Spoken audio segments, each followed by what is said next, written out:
Happy Friday, everyone. Schuyler, Callihan here on Between the Ears, and today I'm joined by Christopher Hall. And as promised, we are going to give you our best bets, as we will each and every single Friday throughout the college football season. Again, I don't know if you want to take our advice or not, but hey, if you want to play the opposite and that's what you're here for, we're totally cool with that too. So, however you want to go about this. So, what we'll do is we're going to have four picks that are deemed our best bets. That can be spread, totals, prop bets, whatever we want to do. And then obviously we'll close things out with the West Virginia game. Same rules apply. It can be any type of bet, just the best bet we see in that game. So first, I will go, and then we'll just alternate from there. So I'm going with UTSA -1.5 against Houston. This is Houston's first game as a member of the Big 12. It is a non-conference game, but their first game as a Big 12 member, and it's not going to be as pretty as I think Dana would hope for it to be. Frank Harris, the quarterback at UTSA, he's been there since seems like 2010. And I mean, he's been ultra productive, very good, dual threat quarterback.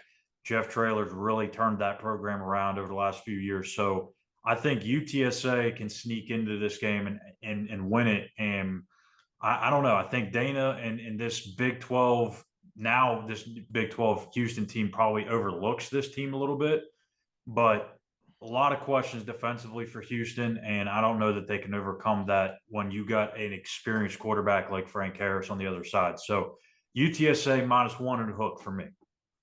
Don't forget, though, Houston returns our offensive lineman. My first bet is TCU -20.5. I think they'll cover against Colorado at home. Chandler Morris is taking over quarterback duties. Colorado is an absolute mess right now. A lot of roster turnovers. His first year with Dion. I don't know. He talks about not really having a culture, but it is a different culture there. So first year with that kind of turnover, I expect TCU to kind of throttle Colorado. And this one, 20.5 points is not really a lot when you're considering the two rosters. Yeah, I mean, what's funny about this is when we recorded with Phil Steele yesterday, I going into it, I thought, man, that's a lot of points. And then he started explaining why it's as high as it is. And I'm like, okay, you know what? Maybe that's right. And I just kind of forgot about all the attrition that has gone on at Colorado lately. Started doing some more digging. And what do you know? Doing some research helps out. And now all of a sudden I'm on that same side too. So I'm with you. TCU -20.5. I know they've lost a ton of talent. There's no questioning that.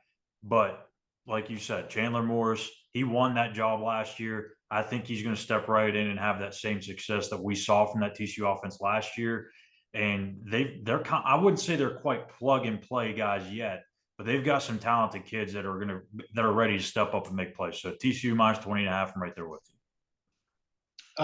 My next bet is Utah State to cover 23.5 against Iowa. Iowa offense is just awful. If you look how they started the year last year, they scored 14 points total in the first two games. They think they scored over 30 once last year. Don't expect a big jump. Utah State is always a scrappy bunch, always ready for that opportunity to knock off a Power Five. Expect Iowa State or Iowa, not Iowa State. We're not in the Big 12, Big 10. Iowa.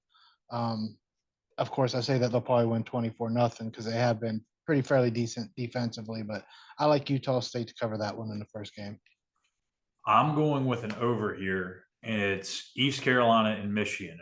Let me double check my number here. It is 51.5. So yes, I don't expect East Carolina to really put up much points in this game. I think Michigan's going to do a lot of the legwork here, but I mean, who knows? If you get a touchdown or 10 points from East Carolina, I think you're cruising past that over. I think Michigan may end up getting 50 or more by themselves. So as long as East Carolina doesn't get shut out and they get on the board, I think you got a really good chance to go with the over there. So 51.5, JJ McCarthy, one of the better quarterbacks in the country. I think you'll have a nice day, 4 touchdowns, something like that. They're going to run the ball too. So they'll spread things out, bounce it up, and they'll find their way in the end zone quite a bit. So I'm going over Michigan, East Carolina 51.5.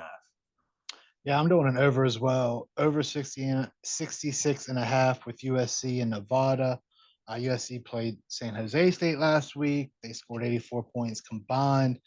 Caleb Williams, we know, can light up the scoreboard. The defense has been obviously suspect, giving up 28 points last week. San Jose State. Alex Grinch hasn't really figured out his way there at USC. Expect a lot of points in this one. This one seems like easy money, so they'll probably win 56-0 or something.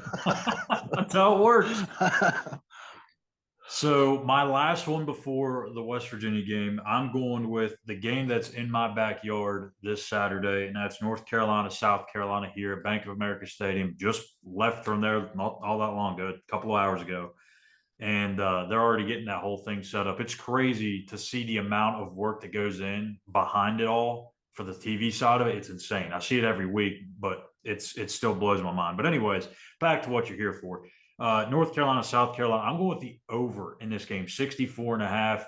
North Carolina's defense was abysmal last year, and it has been bad really since Mac Brown has been back as the head coach. They've been just fine, chugging along, clicking on all cylinders on offense, but defense has been a completely other story. When you have Shane Beamer, Spencer Rattler, and the offense that they kind of started to put together there last season, I think this has all the makings of a high scoring affair. Drake May, obviously, as well, one of the better quarterbacks in the country. So back and forth, exciting type of game. We won't be watching it because it's the same time West Virginia is on, but yeah, over 64.5 in the Carolina game. Yeah, I'm sticking with the same game, but I'm taking South Carolina to cover the spread. Shane Beamer's got something. He's building something down there. Spencer Rattler comes back for another season. So I love rivals and I love rivalry games, and I like taking the team that's the underdog. So that's more the reasoning and what Shane Beamer kind of did there towards the end of the season. So I'll take South Carolina at 2.5. I wanted to play a side in that game. I really did. But if I would have played a side, it would have been South Carolina. I knew my wife would have had a word or two with me very sternly. So that's why I went to Safeway and played the total. But um, rounding things out, West Virginia. What is your best bet? Do you have a prop bet, or are you going with a side, a total? Where are you going here on this I know what your prop bet is because we talked about it before. game? And I like that bet. But Um, this one's tricky, really, because you got two new starting quarterbacks. Everyone kind of expects West Virginia to have another down year. If you're looking from the outside looking in, West Virginia's not supposed to win 5 games. Penn State's going to blow them out. And I always side with Vegas. So if everyone thinks Penn State's going to blow West Virginia out, I will take that bet. I think West Virginia will cover it just based on that. But I do think the new clock rule, with both teams being able to run the ball, you're going to see less possessions, maybe than normal, probably less points. So I think West Virginia will be able to keep it within that 20.5 points. Not completely confident on it for a lot of reasons because Penn State has a ton of talent. But if West Virginia can manage the clock, think about 21 when Oklahoma was just supposed to run all over West Yep. Virginia out there, and it came down to last second field goal. That was clock management, and that was also Neil Brown calling the plays. He managed the game really well that day, so maybe a little bit of that going into this Saturday when you have guys again that's returning, understand the offense, understand their assignments. Maybe they can work out something. Look, that's 3 touchdowns. It's a lot of points to cover week one with a new starting quarterback as well with Penn State. Not saying that they can't get a bunch of momentum and score a bunch of points at once, but I do like that bet though. I like it too. I like it a lot.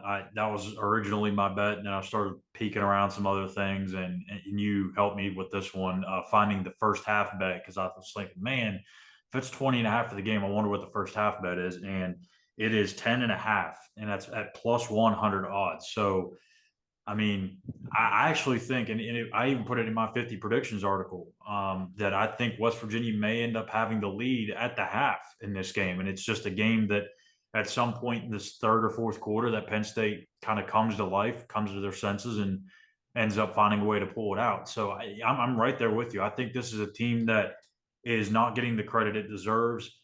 Well, maybe not the credit it deserves, but they have to go out there and prove it. We all have seen what this product has looked like for the last 4 years. It's hard for anybody to really buy into anything that they're selling right now. But I think when you look at the talent on paper for what it is, it's it's a pretty talented team, especially when you got a dual threat quarterback. And to your point, I think it's going to take a little while, maybe a couple of weeks, for Vegas to kind of adjust to this new system or with the clock, and they'll get it figured out quickly. Don't worry. But there's going to be a couple of weeks here where they're going to have to adjust to what it's like with that running clock without the first down. Now, I know they do it in the NFL, but again, that's a whole different level. That's guys that are executing at a whole different level. It's completely different. Yeah. So just because the clocks are now similar doesn't mean that there won't be an adjustment period here for the books. There will definitely be an adjustment period. So, and a little side note on bets that we were talking about: anytime touchdown scores. yes, CJ Donaldson plus 150. I'm not saying it's a guarantee he's going to score, but it's kind of hard to imagine that the biggest running back on the team, they get close, isn't going to fall in. And you also have Garrett Green plus 230 as an anytime. Now that has to be a running score or receiving. But that one, again, if they get in the red zone, we've seen him squirt through before. Those are intriguing bets. Not saying I would take the. I think CJ to me would be a lock. I mean, I know it's not like humongous odds, but I mean, you're talking about, like you said, the most physical force on that team. And if you get anywhere near the 3 or 5 yard line, I mean, you got to play into your strengths right there. So is Jalen Anderson plus 420 as an all-time, as an anytime, maybe. I mean, 250 plus yard touchdowns again to end the season last year. He can break it. I would have won Justin Johnson, but apparently that doesn't exist. It's not as of now. Or you can get, what if Drew Alar throws a pick six? At the West Virginia defense plays plus 850. Oh, that could be interesting. That could be. So there you have it. That's our first week of our best bets. We've had a ton of content go up on our website this week at Mountaineers Now. We've got spread predictions, score predictions, the scouting report of Penn State. We've got what the ESPN FPI thinks. We've got the preview. We've got a whole bunch of crap up there on the site. So if you cannot wait until kickoff, I promise you there's a one-stop shop you can go, and that's the Mountaineers Now. We've got so much stuff up there for you. Anything you need to know or think you need to know about the game, I'm pretty sure we've got it covered for you. Also, if you haven't checked it out yet, the Walkthrough Game Day show with myself and Eugene Napoleon breaking down the West Virginia Penn State game, keys to the game, predictions, that's up there on the site and on YouTube as well. We've got a couple of other Between the Ears shows that we had earlier this week where Chris and I made our game-by-game predictions. So just a load of content for you to keep you busy up until that late 7:30-ish kickoff on Saturday night against Penn State. So that's going to do it for us today, and we will see you back here tomorrow after the game. Eugene and I will, on the Mountaineers Now post-game show, and then Sunday or Monday I'll get Chris back on here once he makes his way back over from Happy Valley, and we'll talk more about what happened there in State College. So for Christopher Hall, I'm Schuyler Callihan. You've been watching Between the Eers.